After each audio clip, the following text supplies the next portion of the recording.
here with Rich Downs, who's the coordinator with the organization called Hui Manu-o-Kū. Glad you could be with us. And you as well. Thank you for taking the time. Well, thank you for the invitation. So I'm not familiar with this organization. Can you give a little background and why the Manu-o-Kū? Sure. The Hui Manu-o-Kū is a group of organizations, institutions, and just private citizens who have an interest in the Manu-o-Kū, otherwise known as the white tern or the fairy tern. So it's those little birds. It's those little white birds that you see, often you see flying around. Sometimes you're fortunate enough to see them actually on a branch or in a tree. Sometimes you're actually lucky enough to see them fluttering right in front of your face. Yes. Okay. Yeah, they are a special bird, special for those of us that live here in Honolulu, because it's not well known, but it is actually the official bird of the city and county of Honolulu since 2007. I think it was given that designation as the official bird of the city of Honolulu because of its special relationship with this particular area.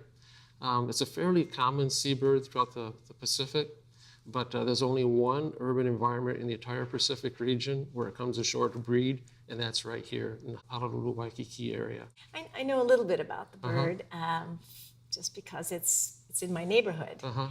But I've seen them more and more in downtown Honolulu, and it touches me because they're not distant. They actually come close to you. Yeah, so the current population we date from 1961. We're pretty sure they were here before, but they sort of disappeared from the record. In 1961, a mating pair was seen over in Cocoa Head. Since then, their numbers have increased to where I believe the numbers are a little over around 2,500 today.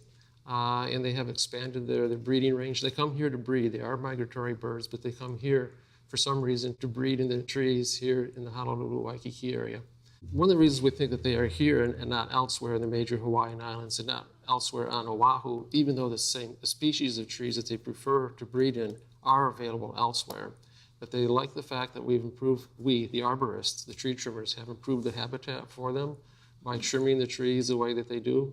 Since the white terns are one of the very few species of birds that breed, lay eggs in trees without building nests, they have to look for structures within the trees that will help them to keep the egg in the tree.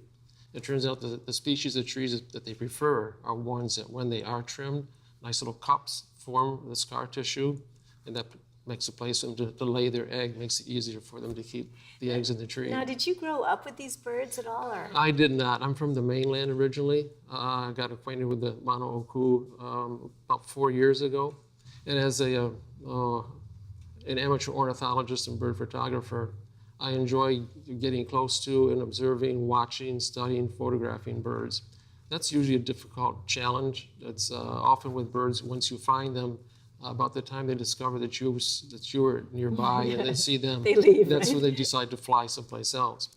The Manu-o-Kū, they don't mind being around people. In fact, if you look at the breeding map, it shows where we have documented them breeding. They're most highly concentrated where there's most human activity.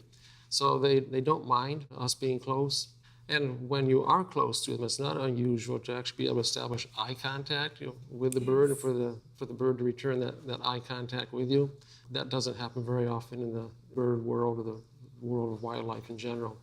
Why this bird, and what is the significance of the Manu-o-Kū? For Hawaii, it's very special significance in that historically and culturally, it was an important bird. First of all, it's the name Manu-o-Kū. It's the only bird that is named after Kū. We don't know exactly why they chose to name this one after Kū, but we do know that it also has been very important both historically and even up to today as an important navigation aid for the voyagers.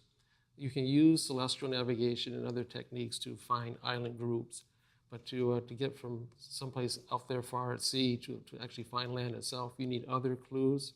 And the white terns, Manu-o-Kū, since they are seabirds and they raise their chicks in trees back on land, and they only feed the chicks fish. They have to go out to sea to find fish and then take them back to the birds. What message would you have to the audience as a parting thought? There are ways that folks can become involved with us to help us do that.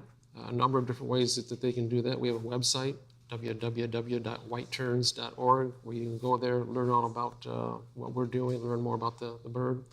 We also do monthly white tern walks. There's going to be one that's usually on the third Saturday of the month, either focused on downtown Honolulu or downtown Waikiki. You can sign up on our webpage for that. There's also a Manu-o-Kū festival coming up on the 18th of May at the Iolani Palace, where people can come and learn more about the Manu-o-Kū and to learn more about the people who are interested in the Manu-o-Kū. So the bird itself to me is very, very interesting. But I will say one of the greatest pleasures I've taken in the last few years learning more about the Manu-o-Kū is to see more and more people become aware of and interested and form that special relationship with a very special bird. And probably enjoy the moments that we have with them. Oh, yes, indeed. Yeah. Yes. So thank you very much for your time, and we'll look forward to hearing a little bit more later. Certainly. Thank you for your interest. Thank you. We've been conversing with Rich Downs, coordinator of Hui Manu-o-Kū. Aloha.